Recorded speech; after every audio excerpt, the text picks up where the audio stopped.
Today we're gonna do a fun topic. It's called CRM, the most important field that you need to be tracking in your CRM.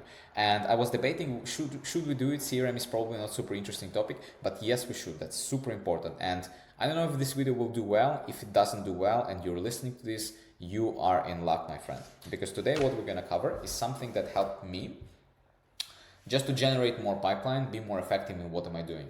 No one likes to waste time. So if you're finding a good prospect, you're DMing them. They agree to come to a call with you.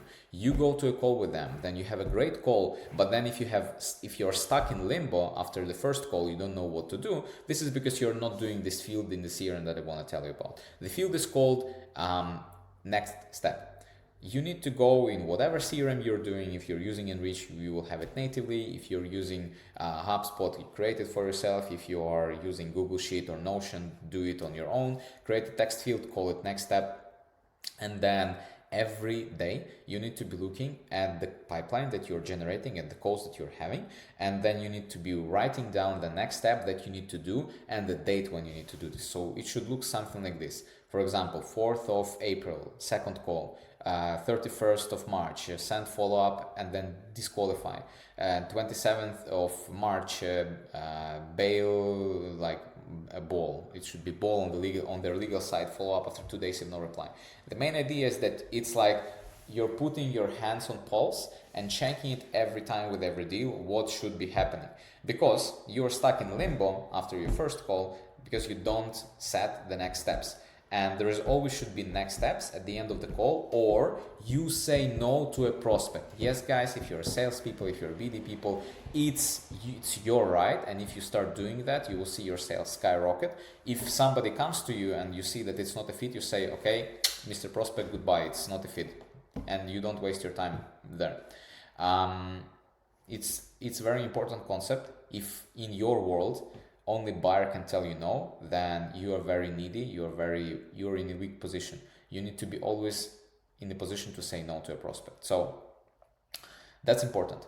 Now, when you set up the next step, it should align with what the buyer wants and what you want. So the way that they want to buy and the way that you want them to buy, you need to make sure that these two processes are similar. And I will do a video about this later this month. So definitely subscribe and check out until that point. The main idea is that you always need to be pushing the deal the next step forward in your buying process, and your buyer needs to be in line with that. So for example, if in order to buy from you, they need one call, great, you had a call, boom, they either buy or they don't buy. If they don't buy, it's a disqualify, goodbye, you don't waste time on them. If, for example, you sell a complex deal, I don't know, like a market making solution, and sometimes you need to be in touch with them for 6-8 months, you had a call with them, but then they tell you, sorry, it's not a fit for now, but we are launching something in, I don't know, in 3 months, so then it will be a fit. You need to put yourself a task, change the date. If it's a deal that you're sitting on top of it, for example, you're getting it from stage 1 when you had the call, then there's stage 2 that you have with their team, then the stage 3 when you do the, I don't know, security review. You need to make sure that each one of the steps is tracked and you know exactly when date is happening. So for example, you had 2 good calls, but then they are hesitant about doing a procurement or security. This is a no, like goodbye. You're not, if they don't follow the way that you want them to buy, then it's not a good sign. It's going to be a harder deal for you and lower probability to close. So always know what you're doing next, and always track it with date. And you shouldn't have a huge date discrepancy. So if you had a call in January, like, I mean, if your next step is now, okay, but ideally if your next step is tomorrow, your next step is like in 2 days, in 5 days, next call, next email, next thing, something that they will be able to do for you. All right, I actually have a call here.